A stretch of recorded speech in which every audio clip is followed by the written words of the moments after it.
ఇక ఎప్పుడెప్పుడా అని ఎదురు చూస్తున్న రేవంత్ రెడ్డి ప్రమాణ స్వీకారానికి సర్వం సిద్ధమైపోయింది.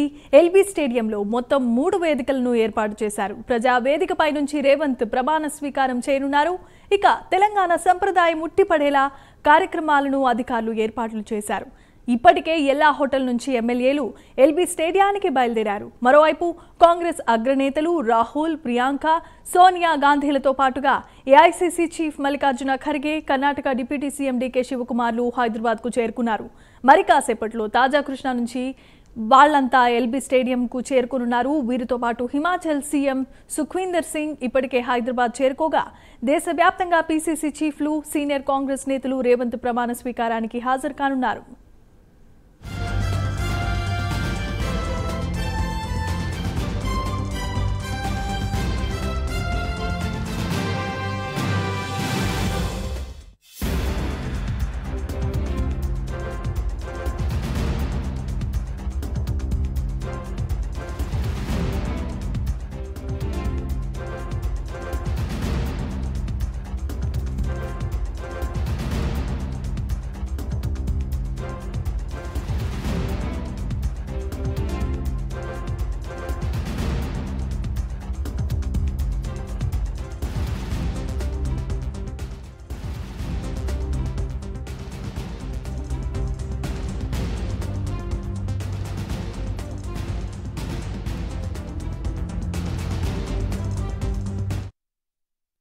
ఇక రేవంత్ రెడ్డి ముఖ్యమంత్రిగా ప్రమాణ స్వీకారానికి వేదికగా ఎల్బీ స్టేడియం ముస్తాబైపోయింది. దీనికి సంబంధించి కాంగ్రెస్ ముఖ్య నేతలు ఇప్పటికే హైదరాబాద్ చేరుకోగా మరి కాసేపట్లో అగ్రనేతలైన రాహుల్ గాంధీ, సోనియా గాంధీ, ప్రియాంక గాంధీ వాద్రాలు కూడా చేరుకోనున్నారు.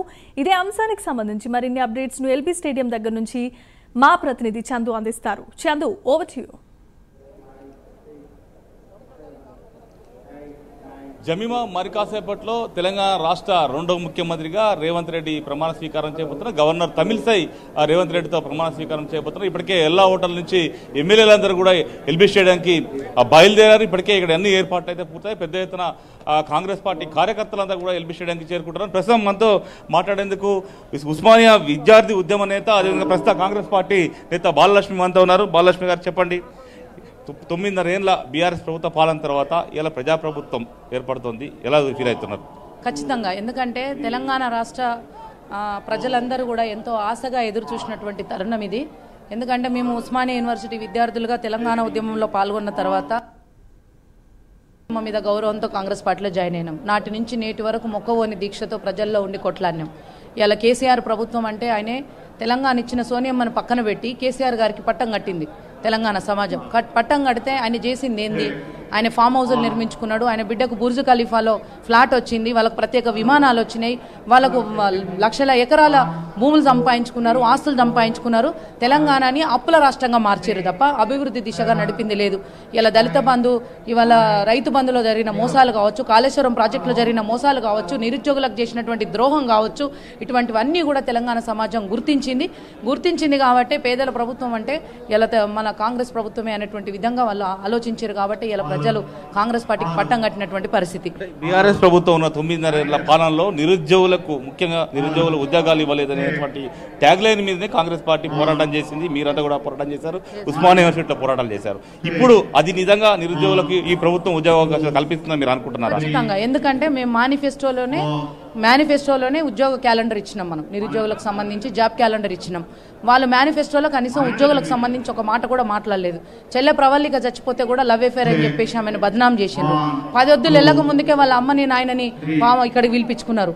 ఇటువంటి పరిస్థితి అంటే మేమేమంటున్నామంటే తెలంగాణ ఉద్యమంలో 80% మంది యువత ఉద్యోగాల కోసమే కొట్లాడారు. తెలంగాణ రాష్ట్రం వస్తే ఉద్యోగాలు వస్తాయని 9.5 ఏళ్లలో ఆయన భద్రత కోసం వేసుకున్న పోలీసు ఉద్యోగాలు తప్పితే ఇవాళ ఒక్క పబ్లిక్ సెక్టార్ ఉద్యోగాన్ని కూడా సక్రమంగా నిర్వహించినటువంటి పరిస్థితి. టీఎస్పీఎస్సీ ఉన్నతమైనటువంటి సంస్థ అది. అటువంటి టీఎస్పీఎస్సీలో హైయెస్ట్ క్యాడర్ అయిన గ్రూప్ 1 పేపర్ కూడా 2 సార్లు రద్దయిపోయింది. పేపర్ లీక్ అయింది, 2 సార్లు రద్దయింది. ఇటువంటి పరిస్థితులలో నిరుద్యోగులంతా కూడా నిరుత్సాహానికి చెందినటువంటి పరిస్థితి. తల్లిదండ్రులంతా కూడా మా పిల్లలకు ఉద్యోగాలు రాని గవర్నమెంట్ మాకు వద్దనుకున్నారు. రైతుల రుణమాఫీ కాలేదు, డబుల్ బెడ్రూమ్ ఇండ్లు రాలేదు, దళితులకు 3 ఎకరాల భూమి రాలేదు, నిరుద్యోగులకు ఉద్యోగాలు రాలేదు. ఇటువంటి పరిస్థితులలో ప్రజలు గుర్తించారు కాబట్టి మనకు ఓటేసిండ్రు. ఇలా ప్రజాపాలన, వాళ్ళది దొరల పాలన, ఇది ప్రజాపాలన. ఇలా ప్రగతి భవన్ కావచ్చు, సెక్రటేరియట్ కావచ్చు, మాలాంటి ఉస్మానియా విద్యార్థులను పనిచేసిన యూనివర్సిటీ ఆర్ట్స్ కాలేజ్ వేదిక కావచ్చు, అన్నీ కూడా ఉక్కు సంఖ్యలలో, ఇనుప కంచెలలో బంధించినటువంటి పరిస్థితి. ఇవాళ అన్ని ఇనుప కంచెలు తొలగిపోతా ఉన్నాయి, ఉక్కు సంఖ్యలు తొలగిపోతా ఉన్నాయి. దొరల పాలన నుంచి ప్రజల పాలనలోకి ఇలా రాబోతా ఉన్నది. ఇలా రేవంత్ అన్న ముఖ్యమంత్రి సారథ్యంలో మిగతా మంత్రిమండలి అందరూ కూడా కలిసి ఇలా ఒక ప్రజా పరిపాలనని తీసుకొచ్చే దిశగా ముందుకు పోతున్నాం. ప్రధానంగా బీఆర్ఎస్ ఎన్నికల క్యాంపెయిన్ లో కర్ణాటక మోడల్ మొత్తం ఫెయిల్ అయిపోయింది, కర్ణాటకలో కరెంటు లేదు, తెలంగాణలో కూడా అదే పరిస్థితి వస్తుందని చెప్పేసి క్యాంపెయిన్ చేశారు. రేపు పొద్దున ఎలా ఉండబోతుంది? ఈ రోజు నుంచి ప్రభుత్వం కరెంటు సజావుగా 24 గంటలు వస్తుందా, లేకపోతే సేమ్ వాళ్ళు బీఆర్ఎస్ విమర్శించినట్టుగా ఉంటుందా? లేదు, ఖచ్చితంగా కరెంట్ వస్తుంది. బీఆర్ఎస్ వాళ్ళు జబ్బలు జరుచుకుంటారు. కానీ రాజశేఖర రెడ్డి గారి పీరియడ్ లోనే 24 అవర్స్ కనుక ఉచిత కరెంట్ ఇచ్చింది కాంగ్రెస్ ప్రభుత్వం. అప్పుడే ఇందిరా మిండ్లు ఇచ్చింది, అప్పుడే ఉద్యోగాలు ఇచ్చింది, అప్పుడే రైతులకు రుణమాఫీలు అయినాయి, ఎస్సీ ఎస్టీ సప్లాన్ పేరు మీద ఎస్సీ ఎస్టీలకు రుణాలు వచ్చినాయి. ఇవాళ అవన్నీ వీళ్ళ ప్రభుత్వంలో జరగలేదు. మిషన్ కాకతీయ, మిషన్ భగీరథ, కాళేశ్వరము వీటి పేరు మీద నిధులన్నీ వాళ్ళు బొక్కేసారు తప్ప ప్రజలకు కొరిగిందేమీ లేదు. కాబట్టి ఖచ్చితంగా కరెంట్ ఉంటుంది, నీళ్లుంటాయి, రైతులకు రుణమాఫీ ఉంటుంది, ఉద్యోగాలు ఉంటాయి, గిట్టుబాటు ధర ఉంటుంది, మహిళలకి, వృద్ధులకి, వికలాంగులకి అందరికి కూడా ప్రజా సంక్షేమం ఉంటుంది. ఇలా తెలంగాణ ఒక సుభిక్షమైనటువంటి పరిపాలన అందించబోతా ఉన్నది.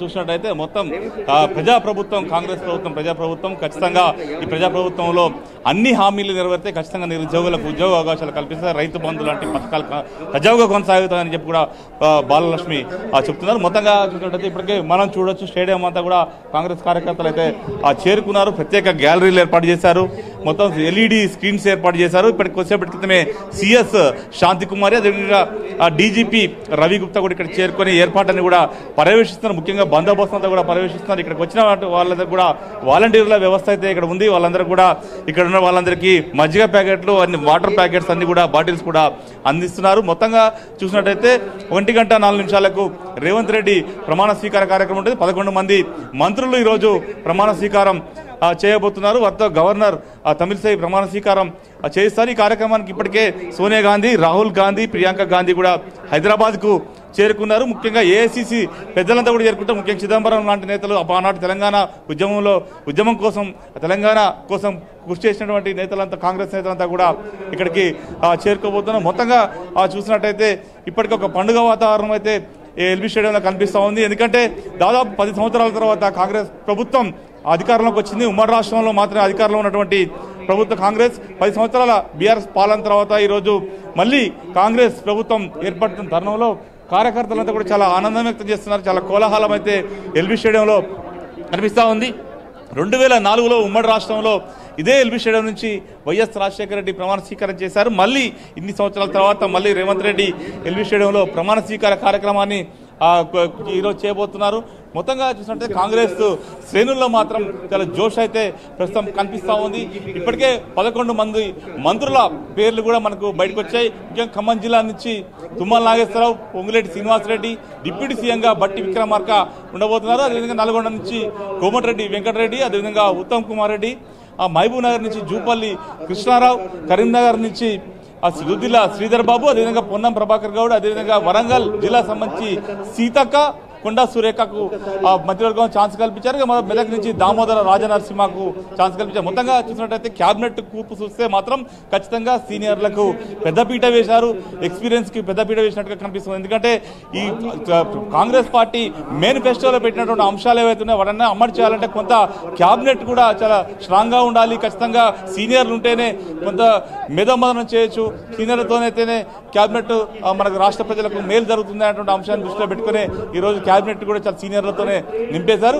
పొంగులేటి శ్రీనివాసరెడ్డి, అదేవిధంగా సీతక్క లాంటి వాళ్ళే కొత్త వాళ్ళు క్యాబినెట్ లో చేరబోతున్నారు. మిగతా వాళ్ళు దాదాపుగా చాలా ఎక్స్పీరియన్స్ ఉన్నటువంటి వాళ్ళే ఈ రోజు క్యాబినెట్ లో ఉండబోతున్నారు. మొత్తంగా మధ్యాహ్నం 1:04 రేవంత్ రెడ్డి ముఖ్యమంత్రిగా ప్రమాణ స్వీకారం చేయబోతున్నారు. Jemimah, thanks for the updates Chandu.